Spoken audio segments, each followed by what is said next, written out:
But when we think of somebody coming to save us, we think of somebody strong and mighty. Maybe somebody who's even charming.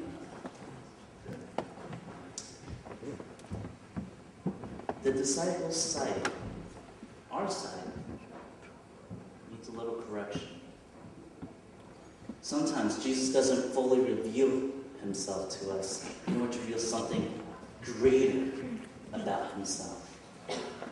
He wants us to keep on believing, keep on trusting, keep on depending on him. Sometimes he doesn't answer our prayers right away so that our hearts can be shaped rightly. This is interesting. Let's go back to the text. Peter rebukes Jesus. Now, what's interesting about this is that Peter rebukes Jesus in the same way that Jesus rebukes demons. If you read throughout the Gospels, you find Jesus rebuking the demons, and they obey him. Peter does that to Jesus. Now, the word to rebuke means to bind up or to bound. Just like what you saw, those four fellas in the hoods, up here on their knees, they were bound up, right? They had that rope around their necks. They were bound up.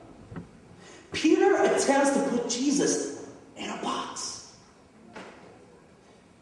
So Jesus, what he needs to do is put Peter in his place, right? Jesus makes it very clear that what Peter is saying to him in his mindset and his thinking represent exactly those cosmic forces, Satan and all his forces. Peter's thinking represent those cosmic forces that resist God's rule.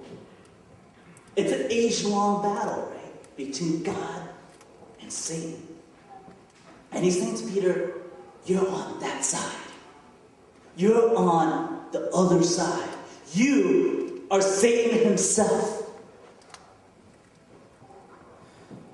You are against the kingdom of God, and it's coming.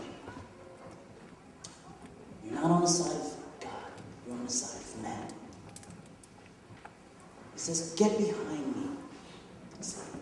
Now, what's that about too? Get behind me. That's significant as well. Jesus reminds Peter that the proper place for a disciple, the proper place for a follower is where? Behind. Jesus is the master. Get behind me. Get behind. Every now and then, I think we need to be reminded of that too, as followers of Christ. We need to be reminded of our proper place. And these holy days, the season that we celebrate, is a perfect time for that. It's a perfect time to reflect and remember what our proper place is. See, we have this idea of what Christianity and being a follower of Christ is all about.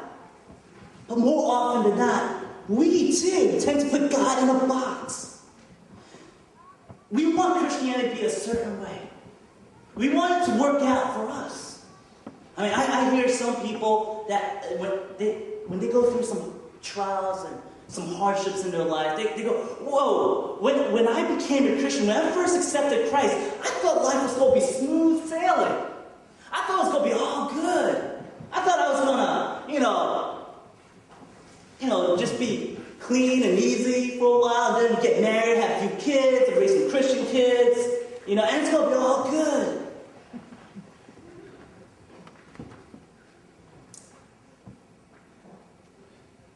To that, Jesus says, think again. Look again.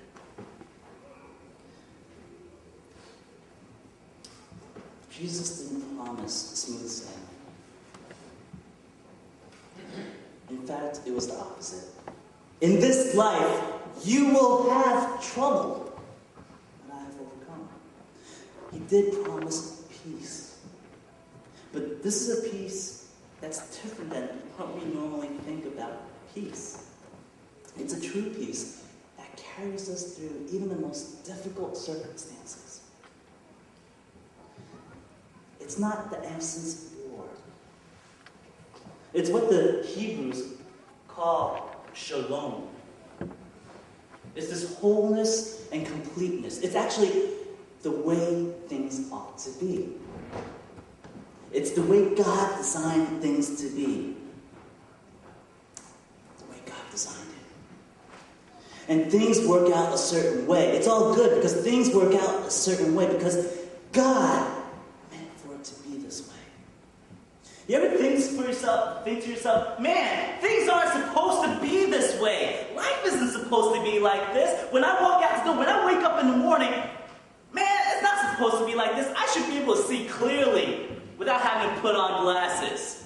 I should be able to breathe easy. I should be able to walk out my door and I don't have to face traffic.